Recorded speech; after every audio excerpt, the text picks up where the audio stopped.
오늘은 하나님 은혜로 사는 인생의 특성이라고 하는 제목으로 은혜의 시간을 좀 나눠보고자 합니다. 이번 주 큐티 내용부터 한번 시작을 해보면 좋을 것 같은데, 큐티 내용이 뭐죠? 요나서죠. 요나서. 비둘기라고 하는 그 의미를 갖고 있는 요나라고 하는 사람입니다. 요나 선지자는 아빗대의 아들로 성경은 기록하죠. 유대 전통에 따르면 요나가 누구냐 그러면 엘리야 선지자 들어봤죠? 엘리야 선지자 때 전무후무한 가뭄이 있어서 북이스라엘에 있는 수많은 사람들이 고통받고 있는데 엘리야 선지자도 예외가 아니었어요. 하나님, 어떻게 살아가면 좋을까요? 사렙다라고 하는 지역에 있는 어떤 가부가 있는데 거기 가서 위탁해라. 가부 집에 재물이 넉넉할 리가 없잖아요. 그래서 기름으로 떡을 만들어서 먹고 죽을 정도가 되었는데 엘리야 선지자가 나에게 먹을 것과 물을 달라라고 해서 그 집에 기름병이 마르지 않는 축복을 주었죠. 그런데 하나뿐인 그 유일한 소망 아들이 죽었어요. 그래서 이 여인이 엘리야 선지자에게 찾아가서 어떻게 하면 좋아요? 라고 하니까 하나님의 권능으로 살려주었는데 그 아들이 바로 요나다라고 하는 거예요. 유대 전성이 그렇다는 이야기예요. 어느 날 하나님께서 요나에게 은혜를 베풀어 주십니다. 찾아오셨어요. 이 세상에 최고의 은혜는 뭐냐 그러면 오늘 갑자기 우리 덕성교회 예배당에 이재명 대통령이 찾아온다. 혼자 오는 게 아니에요. 수많은 경호원들과 이게 놀랄 일이에요, 아니에요? 일이잖아요. 그런데 우리나라는 조그마한 나라예요. 강력한 나라이긴 하지만 이 천지만물을 창조하신 하나님이 요나를 찾아갔단 말이에요. 이거는 완전 놀랄 일이잖아요. 그렇죠. 그래서 하나님이 요나에게 요나야 아수르의 수도인 저 니느웨에 가서 복음을 전해라.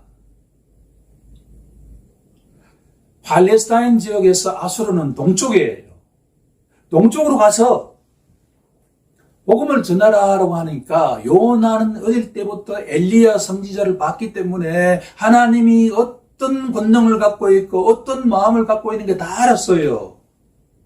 본인이 전하면 아수르 사람들이 다 구원받는다는 걸 알았단 말이에요. 예컨대 요나에게 니느웨는 우리나라 일제 36년 통치할 때 가장 악질적인 순사야. 위안부를 강제로 이렇게 전선으로 보낸 그 책임자단 말이에요. 7.31 부대의 책임자야. 갑자기 나를 찾아와가지고 일본 순사들이 모이는 그곳에 가서 복음을 전해라. 그게 동쪽이야. 우리가 그럼 어떻게 할까요? 요나는 서쪽으로 도망갔습니다. 서쪽 끝이 어디냐 그러면 다시스야, 스페인이야.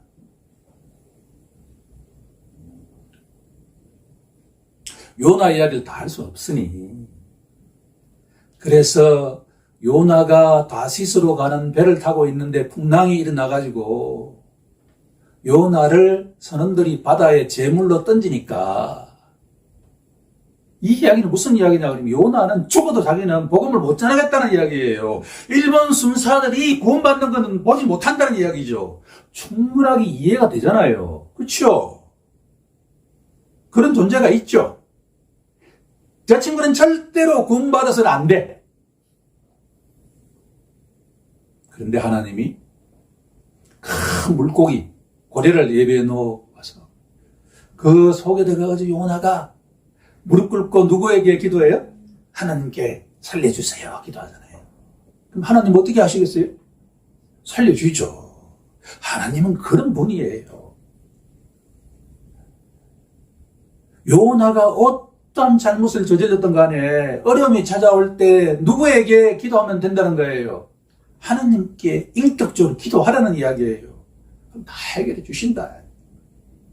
그래서 요나가 터벅터벅 길을 걸어가지고 니느웨에 가서 복음을 전했어. 그런데 예상치 않게 니느웨 왕부터 시작해 모든 사람 다 해결해버린 거야. 그래서 완전하게 다 구원을 받았어. 요나 마음이 할렐루야 했을까요? 마음이 뒤틀렸을까요?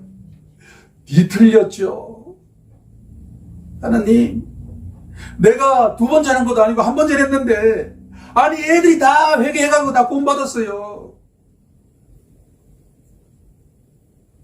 이 이야기에 2가지 질문을 제가 던지고 싶다는 거예요. 첫 번째, 요나에게 느니웨가 있었다면 우리에게 느니웨는 어디냐라고 하는 거예요.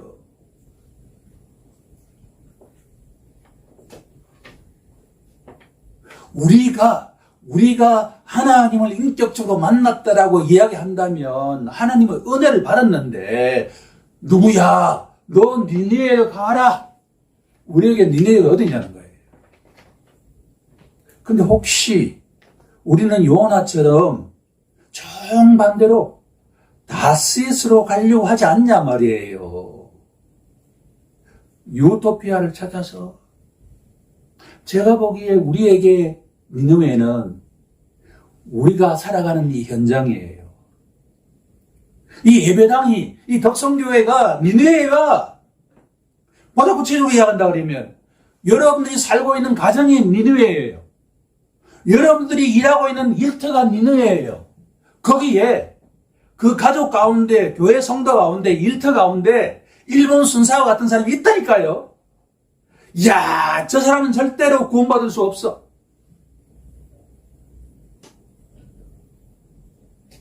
유토피아는 토피아가 없다는 거예요. 이상형인데 이상형이 없다는 게 유토피아야. 우리에게 다시스는 없단 말이에요. 우리의 삶의 현장이 니느웨야. 그런데 요나 선지자는 아주 흥미롭게도 하나님 말씀에 순종하긴 하는데 기쁜 마음으로 해요. 어쩔 수 없이 해요. 나의 포인트는 2번째라는 이야기예요. 2번째. 우리의 삶의 현장이, 이 예배당이, 우리의 일터가 니느웨인데 여러분들은 하나님 말씀에 기쁜 마음으로 순종하세요. 아니면 마지 못해서 하세요. 요나처럼. 답이 나오잖아요. 하나님은 대단한 걸 요구하지 않으세요. 요나는 동쪽 니느웨로 실제로 가야만 했지만 우리에게 니느웨는 우리 마음 속에 있단 말이에요. 천국이 우리 마음 속에 있는 것처럼 니느웨는 우리 속에 있단 말이에요. 자꾸 다시스로 도망가려고 그러면 안 돼요. 삶의 현장이 니느웨야. 기쁜 마음으로 다가오는 한 달을 살아가는 우리 모두가 되길 원합니다. 하반기를 하나님이 우리에게 베푸신 그 모든 것들을 기쁜 마음으로 순종하는 하반기가 되길 원합니다. 자, 그러면 이제 본문으로 들어갈 충분한 준비 과정을 거쳤죠. 하나님 은혜로 사는 성경적인 특성은 신명기 8장은 뭐라고 이야기하고 있는가라고 질문한다면 3가지로 이야기하고 있다라고 하는 거예요. 본문 신명기 8장 11절에 보면 내 하나님 여호와를 잊어버리지 않도록 삼가라. 하나님 은혜로 사는 것은 하나님 은혜를 잊어버리는 거예요? 기억하는 거예요? 당연히 기억하는 거죠. 첫 번째 특성은 뭐냐 그러면 하나님의 은혜를 잊지 않는다. 잊어서는 안 돼요. 주님이 사랑하시는 성도 여러분, 세상 사람들은 하나님의 은혜를 잊어버려요. 우리가 예수 믿기 전에 이런저런 하나님의 도움이 없었다고 한다면 지금의 나는 없어요. 신명기가 예언하기를 모세를 통해서 이렇게 예언합니다. 하나님과 언약을 맺은 이스라엘 백성들아, 너희가 430년 동안 종살이하던 애굽에서 해방되지 않았느냐? 우리가 일제 몇 년 통치받았죠? 36년이죠. 430년이면 몇 배요? 10배잖아요. 10배. 10배 식민 통치를 받다가 해방이 되었어요, 이제. 너희가 곧 가나안 땅에 들어갈 텐데, 젖과 꿀이 흐르는 가나안 땅에 들어갈 텐데, 그렇게 되면 너희들이 세 가지가 이루어진다. 첫 번째, 너희가 등이 따뜻할 것이다. 각자 모든 사람들이 다 집을 가지게 될 것이다. 등 따시고 난데 뭐가 또 있어야 돼요? 배가 불러야 되잖아요. 배가 부를 것이고, 너희들이 각자 다 밭을 가지게 될 것이다. 걱정할 게 있어요, 없어요? 등 따시고 배부르고 이게 자녀들이 다 건강하게 살고 우리가 지금 바라는 뭐예요? 저 푸른 초원 위에 아니에요? 그렇죠? 그런데 그때가 되면 너희들이 누구를 잊어버릴 것이다 라고 하는 거예요. 하나님을 잊어버릴 것이다. 이렇게 모세가 신명기에서 예언하고 있어요. 이 말씀을 묵상하면서 가나안 땅은 젖과 꿀이 흐르는 땅인데 이 가나안 땅이 어디일까라고 보니까 대한민국이야. 내가 보니까 이게 우리나라는 지금 말이에요. 물론 사회적 양극화가 심화되고 있죠, 그죠? 잘 사는 사람은 더 잘 살고 바닥에 있는 사람은 점점 힘들지만 전체적으로 따지면 1인당 GDP가 3만 4만 달러잖아요. 식당에 가면 제가 깜짝깜짝 놀라는 게 우리나라만큼 넉넉하게 주는 식당이 없어. 해외 나가면 김치 등등이 모두 다 돈인데 우리는 뭐예요? 마음대로 갖다 먹을 수 있잖아요. 이게. 이런 나라가 없다니까. 유토피아라니까 우리나라는 이게. 그런데 이렇게 되면 나타나는 현상이 뭐라는 거예요?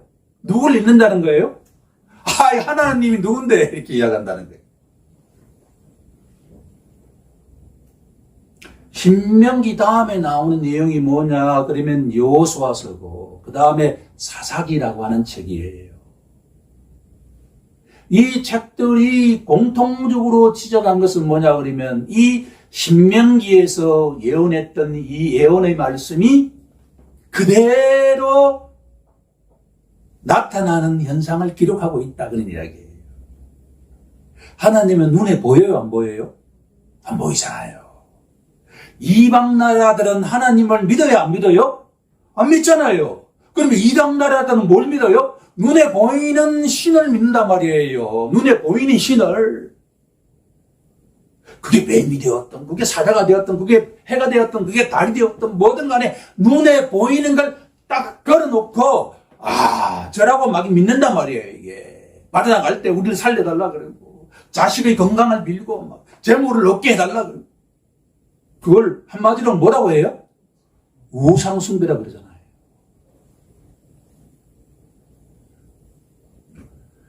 이게 우리나라의 경우에도 60년대, 70년대는 우리 믿음의 아버지, 할아버지 세대에 보면 한 마을에 예수를 믿는다고 하면 호적을 판다고 그랬거든요.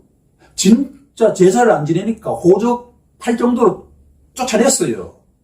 그런데 그 한 사람이 예수를 믿으니까 그 마을에 점점 예수 믿는 자들이 많아져가지고 새벽 예배를 가는데 십리길도 가깝게 다녔단 말이에요. 그때 우리나라의 GDP가 몇 달러인 줄 아세요? $1,000도 안 됐어요. 물질적으로는 너무나 빈약한데 이 마음에는 뭐예요? 하나님을 만난다는 게 너무나 벅차가지고 십리길도 멀지가 않았어 이게.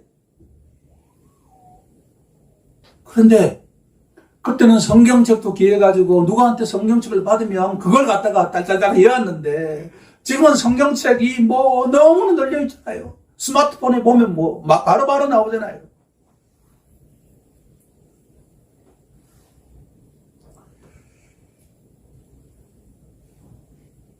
하나님의 은혜를 기억하면서 사는 자는 하나님 말씀을 마음에 품고 사는 자다라고 하는 거예요. 입술로만 하나님의 은혜라고 이야기하지 않고 진짜 하나님의 은혜로 사는 자는 하나님의 말씀을 붙잡고 사는 자라는 거예요. 어떤 말씀을 붙잡아야 될까라고 하면 바로 모세가 시내산에서 하나님으로부터 말씀을 받았던 내용이 바로 10계명이잖아요. 10가지 계명이란 말이에요.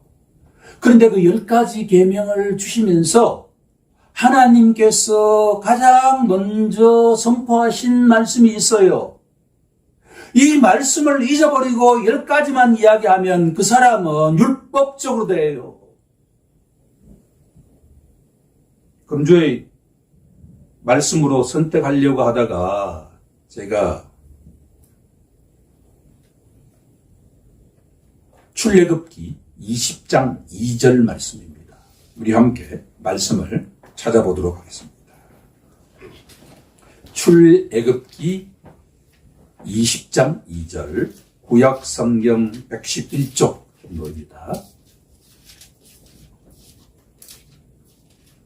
같이 합독해 볼까요? 시작.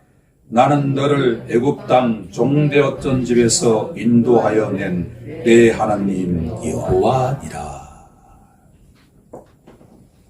이 말씀을 잊어버리면 10계명은 그냥 공중에 붕 뜬 율법이 돼요. 제가 초신자 시절에 새벽 예배에 가서 목사님 말씀을 들으려고 기다리고 있다가 성경 봉독을 하는데 이 말씀이 내 마음 깊이 다가왔습니다. 나는 너가 누굴까요? 네죠? 내 이름을 부르시면서 나는 너를 애굽 땅 종되었던 집에서 인도해낸 내 하나님 야훼다. 그 말씀이 내 마음속 깊이 들어오는 순간에 이스라엘 백성들이 겪었던 그 말씀이 내가 겪었구나라고 하는 걸로 해석이 되었다는 거예요. 내가 전에는 애굽의 파라오 왕의 종이었다 그런 이야기예요. 내가 전에는 애굽 땅 종이었는데 이제는 누구라는 거예요? 나는 예수 그리스도의 종이 되었다 그런 이야기예요. 이스라엘 백성들은 430년 동안 애굽에서 종살이를 하면서 거주 이전의 자유가 없었습니다. 자기가 마음대로 가지를 못했어요. 애굽에서 지정해놓은 그곳에 딱 정착해가지고 살아야 돼요. 그리고 직업 선택의 자유가 없었어요. 종이니까. 나라에서 국고성을 지어라. 그러면 수십 년이 걸려도 지어야 되는 거예요. 자유가 있을까요? 자유가 없지요. 종에게 자유는 없어요. 그러면 오늘을 살아가는 우리에게 바로 왕의 종이었다라고 하는 이야기는 뭐냐 그러면 바로 내가 전에는 죄의 종이었다 그런 이야기예요. 죄가 나를 앞으로 지침하면 그냥 앞으로 지침하는 거예요. 뒤로 지침하면 뒤로 지침하는 거예요. 일어서 하면 일어서고. 죄가 조종하는 대로 왔다 갔다 했다는 걸 내가 깨닫게 되었다라고 하는 거예요. 한 사람으로 말미암아 죄가 들어오고 죄가 들어옴으로써 뭐가 들어왔죠? 사망이 들어왔잖아요. 아담이라고 하는 한 사람으로 말미암아 죄가 들어오고 죄가 들어옴으로 말미암아 모든 아담의 후손은 다 죽게 되었다라는 이야기잖아요. 내가 전에는 아담의 후손이었는데 죄의 종이었는데 그 배후에 누가 있느냐? 옛뱀이 있잖아요. 옛뱀. 요한계시록은 옛뱀을 바로 마귀 사탄이라고 하잖아요. 내가 전에는 누구의 종이었다는 이야기예요? 파라오를 움직이는 마귀가 있다는 거예요.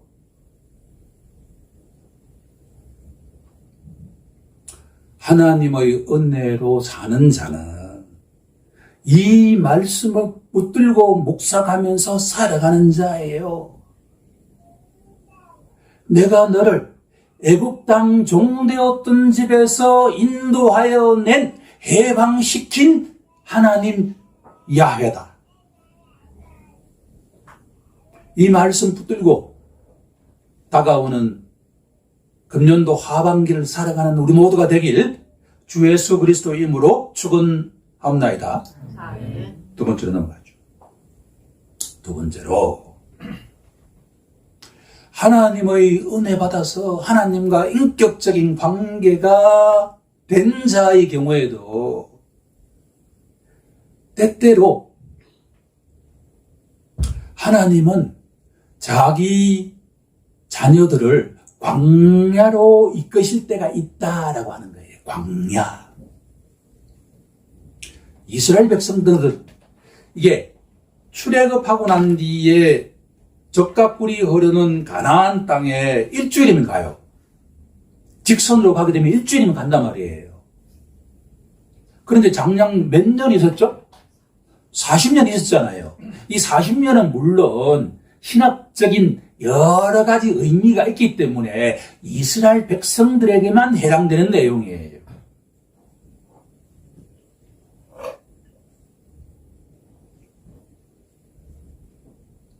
인생이란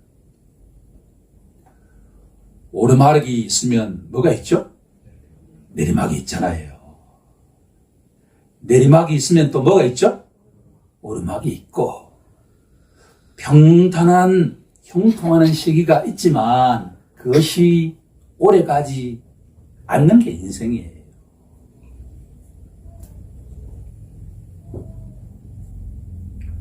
그러면 사랑이신 하나님께서 왜 자기의 자녀들이 광야로 이끄실까 질문할 수 있잖아요. 그렇죠? 예수님은 이렇게 말씀하십니다. 요한복음 10장 10절에 가면 내가 온 것은 양으로 생명을 얻게 하고 더 풍성히 얻게 하려 합니다. 예수님께서 이 땅에 인간으로 오신 이유가 뭐라고요? 잃어버린 양을 찾아서 그 양에게 영원한 생명을 주고 풍성하게 행복하게 살기를 원하신다. 그게 부모의 마음이잖아요. 그렇죠? 우리 자녀들이 눈에 넣어도 아프지 않을 이 자녀들이 행복한 삶을 살기를 바라지 않는 부모가 있을까요? 하나님도 동일하죠. 그러면 하나님이 메저피스트가 아닌 다음에야 왜 이스라엘 백성들을 광야 40년으로 뺑뺑이 돌렸을까요? 그 이유가 뭘까요? 본문에 그 이유가 나옵니다.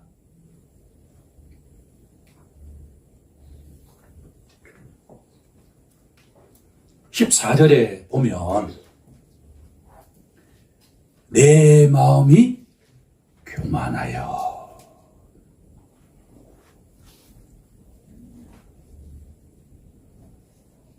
하나님의 자녀들의 마음이 교만하게 되면 하나님은 결단을 하십니다. 잠언서 16장 18절 우리가 꼭 암송해야 될 말씀이죠. 교만은 패망의 선봉이요 거만한 마음은 넘어짐의 앞잡이니라.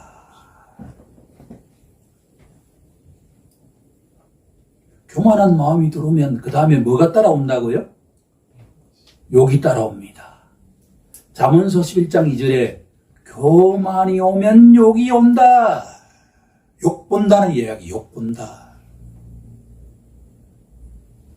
부모는 자녀들이 욕 보는 걸 원치 않아요. 그런데 부모가 하지 못하는 게 있어요. 자녀들의 마음을 통제할 수는 없어요. 그렇죠? 자녀가 로봇이 아니잖아요. 하나님의 형상을 닮은 한 인격체이기 때문에 스스로 그 마음을 교만한 마음 대신에 겸손한 마음을 가져야 돼요.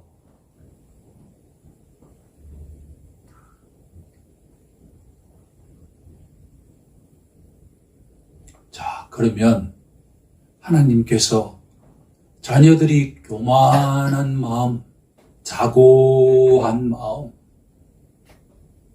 그 내용은 하나님 없이도 잘 살아갈 수 있다라는 마음이에요. 무슨 마음이라고요? 하나님 없이도 내 혼자 힘으로도 충분하게 이 세상을 헤쳐갈 수 있다라고 마음을 먹는 순간에 하나님은 뒤에 가 계세요 라고 이야기하는데 이게 누구의 모습이에요? 우리 대한민국 크리스찬의 모습이잖아요. 누구라도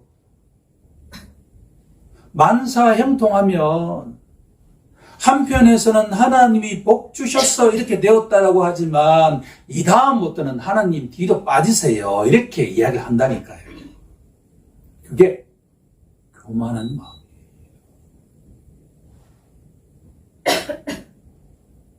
교만한 마음이 자녀들의 마음에 들어오게 되면 시간 문제예요.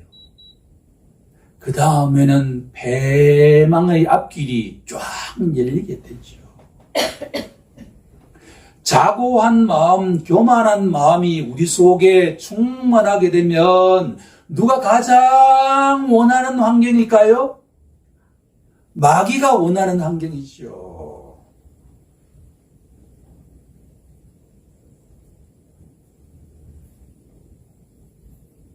우리 교회의 특징 가운데 하나가 교회에 서고가 있는 거잖아요. 이렇게. 그쵸? 이제 서서히 이용하고 있는데 제가 어제도 큐티책 사러 갔다가 이 성도들 위해서 두 권의 책을 사 나왔습니다. 조정민 목사의 책을 두 권 사놨습니다. 뭐 가벼운 책이에요. 근데 유익합디다. 앵커 출신이라서인지 몰라도 한마디 딱 정리하는 그게 뭔가 있어. 답이라고 하는 책을 내가 보니까 청년들이 질문하고자 하는 내용을 딱 답해 놓는 것과 같은 내용이에요. 그 내용을 읽다가 거의 다 읽었는데 자고한 마음이 들면 가장 좋아하는 친구는 마귀예요. 아버지는 걱정스러운 거지. 우리가 언제 은혜를 제일 많이 받냐 그러면 하나님 살려주세요. 하나님 아니면 안 돼요 라고 할 때는 이 강대상에서 무슨 말 해도 다 은혜가 돼. 그런데 만사가 잘 형통되고 모든 게 잘 돌아간다 그러면 주일 성수하라고 와가지고 그냥 이렇게 가만히 구경꾼이 되면 말씀이 선포되어도 그 말씀이 어떻게 될까요? 다 튕겨나가죠. 이렇게. 우리가 주일 성수하는 것보다 더 중요한 이야기는 뭐냐 그러면 내 마음의 상태예요. 어떤 기도를 하고 이 자리에 와야 될까요? 이 자리에 온다는 이야기는 복을 이미 받았지만 내 마음이 가난한 마음이 돼야 돼요. 왜 그렇죠? 하나님의 축복이 오는 통로는 마음의 상태예요. 자고한 마음이 올 때는 복이 튕겨나간다는 이야기예요. 하나님의 복이. 산상수훈 시작하는 말씀이 어떤 말씀이죠? 심령이 가난한 자는 뭐예요? 복이 있나니. 심령이, 마음이 어떤 자에게? 가난한 자, 겸손한 자에게 복이 있다. 심령이 큰 자. 세상적으로 들으면 이게 모순이잖아요. 이게 지난 한 주 내내 들었던 이야기와 모순이단 말이에요. 세상에서는 1등 하라 그러잖아요. 이게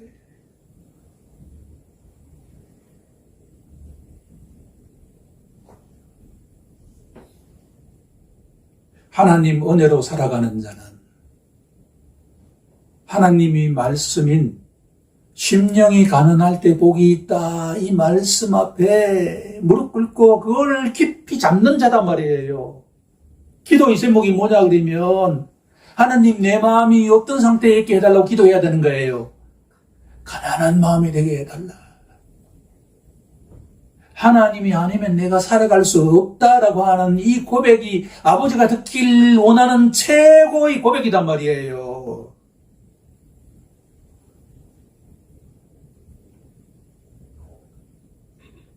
하루하루가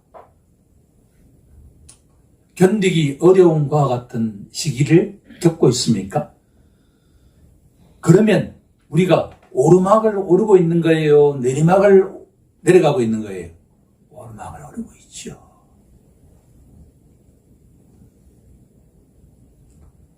하나님께서 때때로 우리에게 광야길을 걷게 하신 것은 우리의 마음 상태를 점검하라는 메시지일 수 있다라고 하는 겁니다.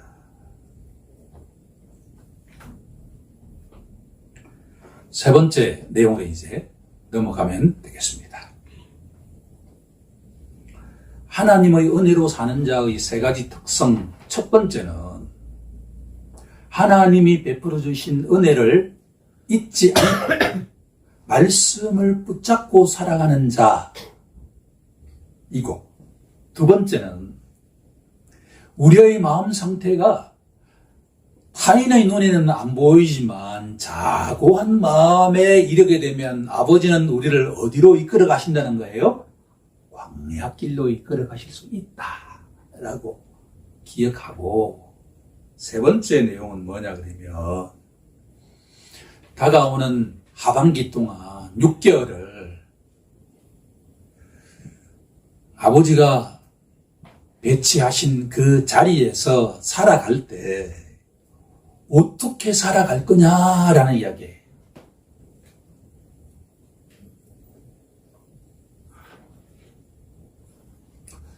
이 세상이 생각보다도 만만치 않잖아요. 지난주인가요, 제가? 이런 용어를 썼죠. 제가 어떤 신학자의 책을 읽다가 크리스찬에게는 권리가 있는데 어떤 권리가 있다라고 했죠? 고난받을 권리가 있다. 저는 무릎을 탁 쳤는데 지금까지 한 번도 나는 보고 듣지 못했으니까 고난이면 어때?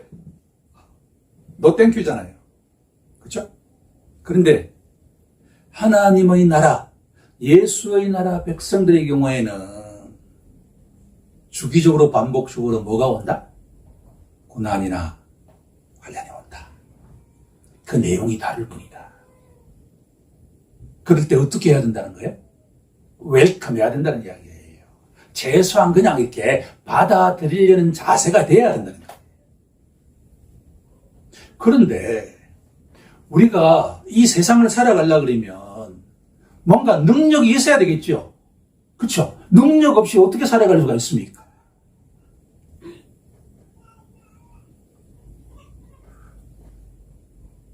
이 능력은 어디서 올까라고 하는 거예요. 세 번째 갈로의 정답은 하나님이 주시는 능력으로 살아가야 된다라고 하는 거예요. 능력이 필요하긴 한데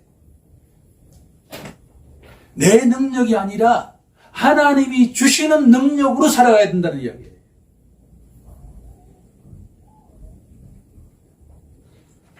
자, 17절로 한번 가보겠습니다. 본문 17절, 신명기 8장 17절.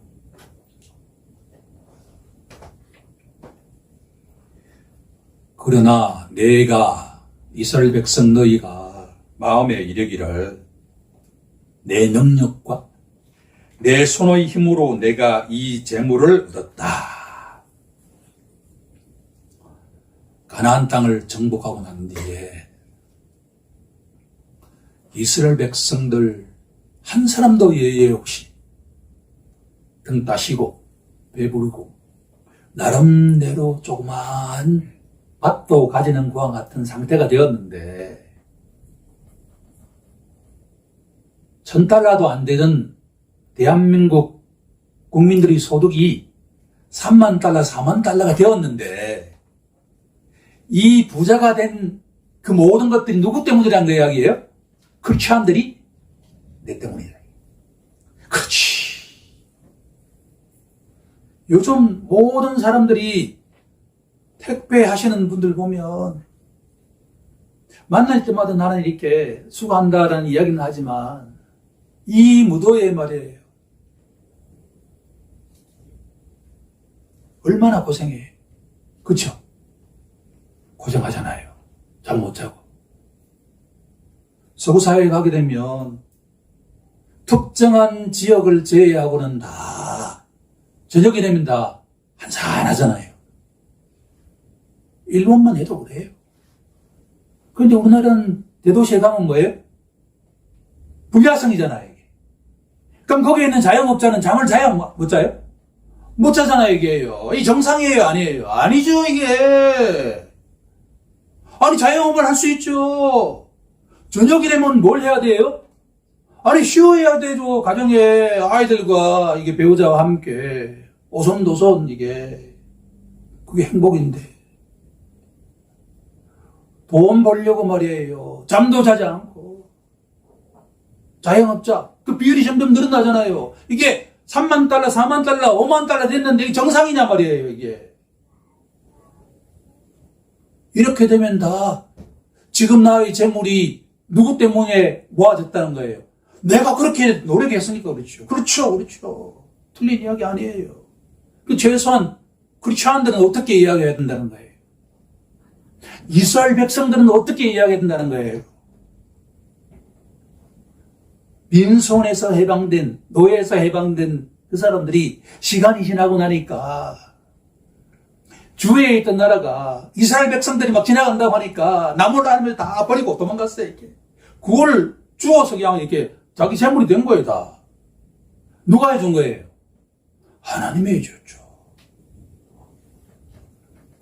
신명기 8장 18절을 합독해 보도록 하겠습니다. 시작. 내 하나님 여호와를 기억하라. 그가 내게 재물을 얻을 능력을 주셨습니다.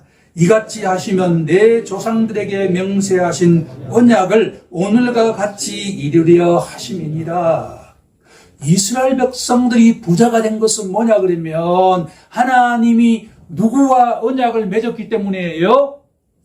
믿음의 조상인 아브라함과 맺은 약속 때문이다. 그런 이야기예요.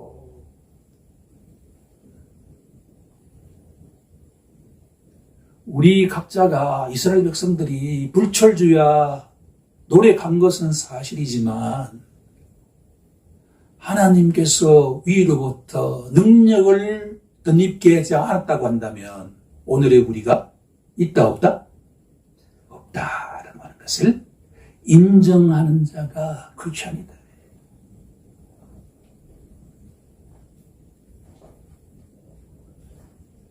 사도 바울을 통해서 하나님은 빌립보서 4장 13절에 이렇게 선포하고 있습니다. 내게 능력 주시는 자 안에서 내가 모든 것을 할 수 있느니라. 누가 나에게, 우리 각자에게 능력을 주신다는 거예요? 하나님. 주 예수 그리스도께서 우리가 있는 그 믿음의 그 자리에서 하나님이 정하신 그 자리에 있을 때 위로부터 뭐가 임한다는 거예요? 능력이 임한다는 이야기예요. 그러면 그 능력으로 그 자리에서 감당하면 열매가 맺힌다는 이야기죠. 원리는 아주 심플해요. 성경의 원리는. 자꾸 유토피아를 찾지 말라는 이야기예요. 지금 있는 자리가 니느웨단 말이에요. 있는 교회가 니느웨예요. 자꾸 대형교회, 어딘 저런 교회 찾지 말라는 이야기예요. 다가오는 한 주 동안에, 다가오는 한 달 동안에, 다가오는 하반기 동안에 하나님이 우리 각자에게 주시는 그 능력으로 작은 일을 잘 감당하여서 귀한 열매 맺히는 우리 각자와 가정과 교회가 되길 주 예수 그리스도의 이름으로 간절히 축원하옵나이다. 아멘. 기도하겠습니다.